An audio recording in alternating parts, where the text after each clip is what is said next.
안녕하십니까. 월간조선 최우석입니다. 네, 정혜연입니다. 문재인 청와대가 북피격 공무원 사건 기록 목록도 못 보게 막아놓았던 것으로 알려졌습니까?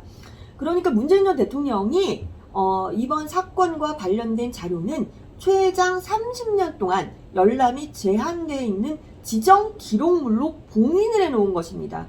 도대체 왜 30년 동안 공개가 안 되도록 봉인을 시켜놓은 것일까요? 무엇을 감추고 싶은 것이었는지 이에 대해서 한번 얘기를 나눠보도록 하겠습니다. 그 월북으로 밀어붙였다라는 네. 일부의 주장이 좀 사실로 들리는군요. 그렇죠. 이제 30년이면 저도 이 자료를 못 볼 수도 있어요. 네? 100세 시대지만 건강관리 잘 못하면. 그러니까 이제 제가 서해에서 이제 북한군에게 살해 소각당한 공무원 이대준 씨의 친형인 이대진 씨를 인터뷰한 적이 있었는데요. 그분한테서 충격적인 얘기를 많이 들었습니다. 근데 그 당시에는 문재인 정권 때는 이 인터뷰가 그렇게 화제가 없었어요. 뭐 이제 보고도 못 본 척 했는지 네. 이슈가 안 됐는데 이 예전에 했던 인터뷰가 요즘에 이슈가 돼갖고 예, 그거에 대해서 좀 설명을 해드리려고 합니다. 네. 그러니까 예를 들어서 문재인 정권의 해경은 그 이대준 씨 있잖아요. 네. 그 월북했다고 네. 문재인 정권에서 몰아붙인 그렇게, 네. 그분이 조오련 박태환보다 빨리 헤엄쳐서 월북했다는 식으로 주장을 했습니다. 이게 말이 안 되는 거잖아요. 그렇죠?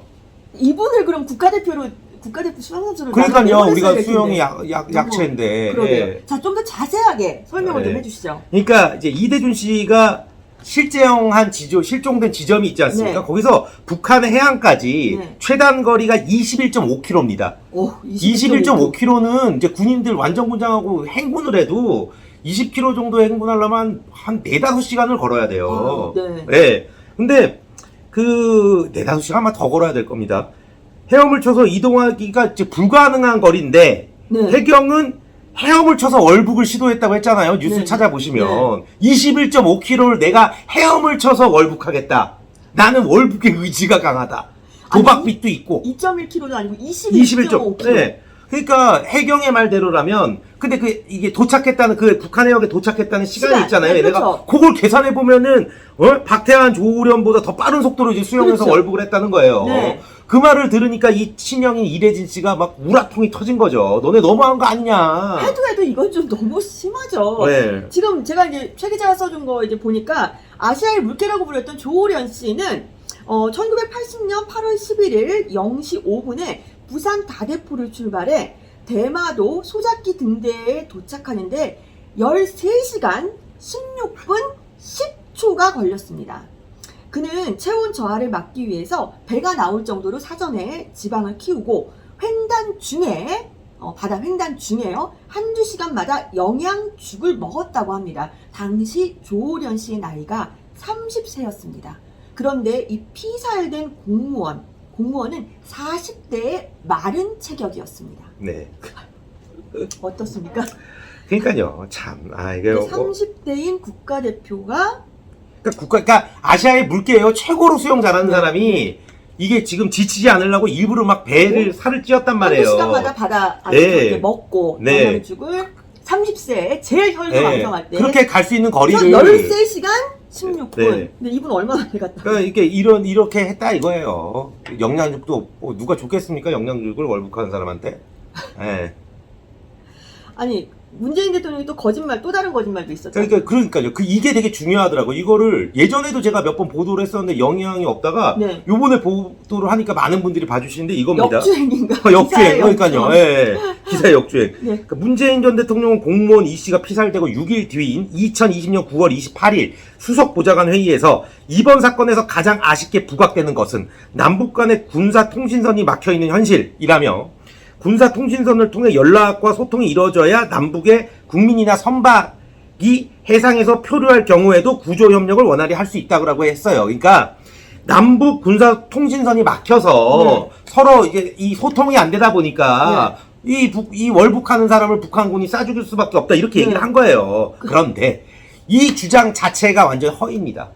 허위예요. 왜 허인지 얘기해 주시죠. 그렇죠. 이제 이 친형이에요. 이대진 씨에 따르면 2020년 9월 23일 선배가 이제 선장인 네. 목포 어업 지도 관리선에 자기가 탑승을 해서 동생을 이제 찾았다고 해요. 안 네. 찾아주니까 네. 물에 태웠다고 하니까. 네. 예. 그래서 그 사람이 이래진 씨가 선배한테 NLL 최북단으로 가자고 네. 한 거예요. 네. 이제 끝까지 그러니까 연락이 서로 막혀 있다고 했으니까 네. 끝까지 올라가도 연락이 안 되면 네. 문재인 대통령 말씀이 맞는 거잖아요. 그렇죠. 그렇죠. 그래서 네. 올라가자고 한 거예요. 네. 근데 북한에서 배 통신 당체되고 막 욕을 하는 거예요. 이 쌍간나 새끼가 뭐 어디로 오냐고. 네. 여기 넘어오면 막 쏘겠다고. 쏜다고, 예. 막 이렇게 요구를 했다는 거예요. 네. 그래서 이게 분명히 이런 통신이 네. 거기 우리나라한테도 갔을 텐데 그렇죠. 동생이 월북을 한다고 진짜 그렇죠. 했었으면 그렇죠. 왜 그런 게 없었을까? 왜 네. 그런 걸 공개를 안 할까? 이렇게 된 거예요. 네. 근데 알고 보니까 이제 실제 남북 함정이 공무원 실종 첫날인 9월 21일부터 국제 상선망을 통해서 통신을 서로 주고받은 게 있었어요. 네. 그러니까 문재인 대통령이 완전히 거짓말 군사 통신선이 아닙니까? 막혀서 이게 구하지도 못하고 이게 안타깝다. 이거 거짓말이죠. 거짓말이죠. 군사 통신선이 아니래도 서로 소통을 할 수 있단 말이에요. 그러니까요. 그리고 군사 통신선은 왜 문재인 대통령 그렇게 북한한테 잘해주는데 왜 문재인 정권 때 없앤 겁니까? 북한은. 그러니까 말이 되는 겁니까? 이게 지금 보니까 그러니까 어떻게든 월북이라고 끼워 맞추려고 네. 온갖 걸 지금 다 한 거니까 처음부터 월북 프레임을 딱 씌워놓고 네. 거기에 다 맞춘 거죠. 그렇죠. 월북이 아니면 안 된다. 네, 그렇죠. 반드시 월북이어야만 네. 한다. 그렇게 해서 진짜 이런 말도 안 되는 일을 했는데 참 이게 이렇게 금방 드러납니다. 이게 그러니까 정권이 바뀌어서 이런 게 드러나는 게 가슴 아픈 거예요. 그렇지 않습니까? 정권이 이게 어떻게 정치 정권하고 보복이에요. 상관없는 거죠. 그러니까요. 아니 이게 입장을 바꿔서 문재인 정부의 가족들이 그 가족이 물에 빠졌는데 월북자로 이렇게 당해 보십시오. 그거 어떻게 써요, 기분이? 이거는 정치와 상관없는 것이고 그 당시에도 당연히 명확하게 밝혀야 되는 거고 그러면 뭐 이재명 후보가 만약에 대통령 됐으면 이 사건 또 그냥 묻히려고 그랬습니까? 묻히죠. 월북자죠. 월북자. 이분의 이름 조남이 이대준 씨인데 이대준 실명이 정권이 바뀌고 처음 나왔잖아요. 왜냐면 정권 바뀌기 전에는 월북자인데 이름을 어떻게 대놓고 공개를 합니까? 이 가족들은 어떻게 했어요, 그러면? 이 아들은 어떻게 했어요, 아들은? 그러니까 평생 뭐 자살하려고 네. 했다 그런 얘기들도 있고 하던데 그러니까요. 정말 평생 이거는 무슨 가족들에게도 정말 뭐 지울 수 없는 그런 무슨 좋은 것도 아니고 이거 멍해 같은 건데 월북자가. 아니 그리고 보니까 그 최 기자가 서해 공무원 피살 당시에 수사 담당 해경이 그 문재인 청와대에 불려갔다. 네. 이 기사도 썼더라고요. 그러니까요. 요것도 그러니까 이 씨가 이 친형이죠. 이제 이 국민의힘 의원들이랑 이제 사건 경위를 듣기 위해서 이제 해경을 방문했어요. 해경이 너무 월북으로 몰아붙이니까 억울하잖아요. 갖고 이제 국민의힘 의원들이랑 이제 해경 방문해서 담당 수사관 나와서 설명해라 이랬더니 담당이 청와대에 갔다고 얘기를 한 거예요, 해경에서.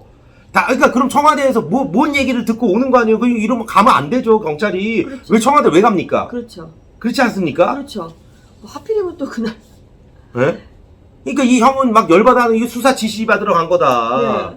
네. 예? 그런 의혹을 충분히 의심을 제기할 수 수밖에 있죠. 없죠. 청와대에 가면 이래진 씨 막 연락도 안 받고 했다던데, 처음엔 좀 받아주다가, 나중에 그 박병미 대변인인가요? 대선에서 쥐고 네, 울고 그분이, 했던 사람 네, 있죠? 그분이, 예. 그 사람은 연락도 안 받았대요. 이래진 씨가 막 전화해도. 예? 참 이렇게 이게 좀 갑자기 이슈 원래 됐어야 되는 겁니다. 이거 당연히 됐어야 되는 거고 지금 최 기자 쓴 기사 진짜 다시 역주행. 다시 보시는 분들이 네. 많으신데 저희는 뭐 당시에도 지금 최 기자 인터뷰를 이제 월북으로 오해받았던 이대준 씨 그리고 친형 이래진 씨 인터뷰가 지금 이제 아직 우리 월간조선에 지금 네, 월간조 사이트에 있죠? 이제 제가 쪼개갖고 여러 개로 쓰고 있습니다. 예. 네, 그거 한번 보시면 될 것 같고요. 지금까지 드러난 정황으로 보면 당시에도 문재인 청와대는 이 사건을 별거 아닌 것으로 만들려고 무지 애를 썼습니다. 그 정권의 부담을 덜겠다는 계산으로 멀쩡한 공무원 이 씨에게 월북이라는 프레임을 씌워서 처음부터 월북이 아니면 안 된다라고 이렇게 정해놓고 다 모든 것을 더 껴맞추게 하고 뒤집어 씌웠다라고 볼 수밖에 없습니다. 북으로부터는 정말 무단 처형을 당해도 괜찮은 사람, 그런 사람이 우리나라 공무원 이씨 그렇게 몰고 간 분들이 문재인 청와대 사람들입니다. 문재인 정부 사람들이죠. 예. 진실이 반드시 밝혀지기를 바라겠습니다. 네, 오늘 시간 여기서 마치겠습니다. 감사합니다.